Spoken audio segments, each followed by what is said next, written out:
Okay, salam sejahtera. Saya Mr. Lim. Boleh panggil saya Encik Lim, Mr. Lim, Alim pun boleh. Tapi jangan panggil saya Uncle Lim. Okay, jadi hari ini saya nak tunjukkan tuan-tuan cara macam mana nak buat RPK.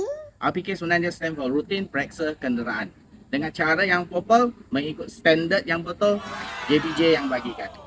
Okay, ikut kepada standard JBJ, kalau kita nak buat RPK, proses dia ataupun prosedur dia, standardnya kena daripada atas sehingga bawah, daripada kiri sehingga ke kanan, balik semula ke tempat mula sini dengan siap buka bonet, dengan cek ruangan enjin semua sekali.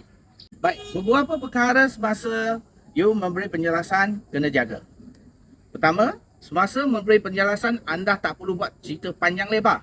Anda hanya perlu memberikan nama alat tersebut dan kata-kata sifat tersebut sahaja. Anda tak payah buat cerita banyak. Pada satu hari apa itu semua tak payah. Sebagai permulaan, biasanya kita daripada atas sehingga ke bawah. Jadi paling atas sekali kita akan cek cermin. Pastikan cermin ini tidak retak. Dan ingat kata sifat yang digunakan, jangan menggunakan perkataan okey ataupun baik. Sebab perkataan-perkataan ini tidak dapat diukur. Kita menggunakan standard format, maknanya kata sifat dapat diukur dan memang kukuh semasa you memberi penjelasan. Okey. Jadi cermin contohnya, kita akan menggunakan perkataan tidak retak, tidak pecah. Ganti dengan okey ataupun baik. Seterusnya, kita akan pemeriksa kita punya perakuan pemeriksaan. Kita kena cek tarikh pengesahan dia sehingga 27 Januari 2023. Kemudian diikuti dengan rotek kenderaan JTE 9104 2023 22 Januari. Kemudian seterusnya kita akan cek kita punya wiper. Getah wiper dipastikan lembut. Sini ada terdapat satu getah, pastikan getah ni lembut kedua-duanya. Selepas periksa, kita kena bagi tahu kepada pihak JBJ bahawa wiper ni lembut, tak ada rosak. Kemudian daripada atas ke bawah, sekarang sampai peringkat bonet enjin pula. Bonet enjin biasa kita akan menggunakan kata sifat tidak kemek. Sekiranya anda periksa kenderaan ni terdapat bahagian yang kemek, anda perlu buat pengesahan kepada pegawai JBJ bahawa bonet enjin ni ada kemek. Seterusnya kita akan pemeriksa kita punya lampu besar. Di depan kenderaan kita ada dua lampu, lampu kiri dan lampu kanan. Disertai dengan isyarat kiri dan isyarat kanan. Kita kena periksa bahawa lampu yang dekat depan ni tak ada masalah, tidak pecah kata sifat dia. Dan sama juga dengan bumper. Bumper kita akan periksa bahawa dia tak ada kemek. Dan juga plate nombor JTE 9104 tiada pecah. Okey, sehingga tepi sini, maka sekarang ni kita perlu periksa tayar. Sebenarnya tayar ada 4 perkara perlu periksa. Yang pertama, kita perlu cek fizikal dia bahawa dia tidak mereka. Mereka adalah dia tak ada gaisan-gaisan retak dekat sini. Dan fizikal tayar tak ada benjoy. Benjoy macam dia ada satu balon dekat sini. Okey. Kemudian kita perlu periksa angin yang mencukupi dan juga empat nut ketat. Selain daripada itu, kita juga perlu periksa bunga bagi tayar. Tanda bunga bagi tayar, anda boleh tengok bahawa sini terdapat satu marking yang dekat sini. Sekiranya tebal bunga sini dengan sini dah rata sama dengan marking yang dekat sini, maka ini dikira tayar botak. Sekiranya anda dah periksa bahawa bunga masih tebal, anda perlu info kepada JBJ. Seterusnya kita akan periksa kita punya pintu. Pintu terdapat 3 perkara anda kena cek. Pertama, anda kena pastikan cermin pintu tak pecah, cermin seksi tidak pecah dan juga pintu tiada kemek. Cara yang kita gunakan tadi akan digunakan di pintu belakang. Sama juga 3 perkara kena cek, cermin tak pecah, pintu tak ada kemek. Tayar belakang sama juga dengan tayar depan. 4 perkara yang you perlu cek tadi, iaitu fizikal, angin, nut dan juga bunga tayar. Untuk bahagian kenderaan, sama juga prosedur yang kita gunakan daripada atas sehingga ke bawah. Jadi paling atas sekali kita kena cek kita punya cermin bahawa cermin belakang tidak pecah. Kemudian kita kena cek kita punya lampu. Lampu brek kiri lampu brake sebelah kanan tiada pecah.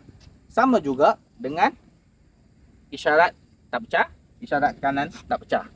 Kemudian kita kena cek boot yang belakang ni tiada kemek, bumper di bawah sini tiada kemek, dan juga plate nombor JTE 9104 tiada pecahan. Sebab kalau nombor plate ni pecah, anda boleh dikena saman. Selepas anda dah habis periksa di bahagian belakang, anda diperlukan untuk membuka boot ini. Kemudian anda kena cek 4 benda, pastikan berada di boot di belakang. Satu adalah jack, spana, amalan segitiga, dan juga spare tayar. Kena ada di belakang boot. Sekiranya anda jumpa tayar semula, maka anda perlu menggunakan tayar punya cara tadi yang saya tunjukkan. Dan sama juga kepada yang pintu belakang, pintu depan, tayar depan. Dan kita akan patah balik semula ke bahagian depan sini. Selepas anda dah balik semula ke tempat asal sini, anda kena buka bonet dengan cara masukkan jari. Kemudian anda kena tahankan cangkuk yang dekat sini. Lepas tu baru naikkan bonet enjin ini. Mengambil topang ni dan tahan di sini supaya dia tak jatuh. Selepas anda buka bonet, sekarang kita akan mula untuk periksa rangkaian enjin. Rangkaian enjin kita terdapat 10 perkara yang anda kena periksa. Jadi kita akan mula daripada sebelah kiri sehingga ke kanan. Jadi yang pertama kita kena periksa kita punya cecair brake. Cecair brake tidak boleh melepasi gaisan ni dan kita tak boleh kurang daripada paras ini. Yang kemudian kedua kita kena cek cecair ataupun minyak enjin. Minyak enjin kita kena tarik keluar dan kita kena tengok bahawa paras minyak enjin berada di antara dua titik ini. Okey. Selepas pemeriksaan kita kena bagi tahu, maklumkan kepada pihak yang berkuasa bahawa minyak enjin ni mencukupi. Kemudian kita kena periksa tali sawat. Ini dia tali sawat. Pastikan dia adalah tegang, tidak longgar. Kemudian disambungkan dengan penapis udara. Pastikan penapis udara bersih. Wiring ni yang berkala ni tidak putus. Hose tidak bocor. Air yang dalam radiator ni sentiasa penuh. Air tangki simpanan berada di paras yang mencukupi. Tidak lebih daripada gaisan ni dan tidak kurang daripada gaisan di bawah. Kemudian kita kena periksa kita punya air wiper supaya tidak lebih daripada gaisan ni dan tidak kurang daripada gaisan ini. Last sekali kita kena periksa kita punya bateri bahawa cecair ataupun air bateri tidak boleh melepasi gaisan ini. Secara jumlah sekali sebenarnya ruangan enjin ni terdapat 10 perkara yang kena cek. Jadi yang pertama adalah cecair brake, minyak enjin, tali sawat, penapis udara, wiring, hose, radiator, tangki air simpanan, air pengelap cermin dan juga air bateri. Selepas anda telah buat pemeriksaan, maka anda kena tutupkan bonet tersebut dengan menahan tangan kanan. Topang ni kena diturunkan. Pastikan cangkuk yang dekat sini anda tahu di mana dan letakkan bonet ni dan tekan, pastikan dia menutup dengan rapat.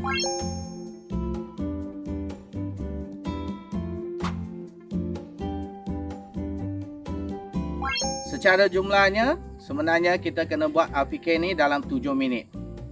Sekiranya anda dalam 7 minit tidak habiskan pemeriksaan anda, yang tidak periksa tu adalah tidak dikira di dalam. Maka kita kena dalam masa 7 minit habiskan segala pemeriksaan. Dalam borang tersebut jumlah markah untuk RPK adalah 24 markah. Jadi anda perlu ambil habis markah tersebut. Semoga tuan-tuan semua cuba dan lulus dalam ujian. Sekian, terima kasih.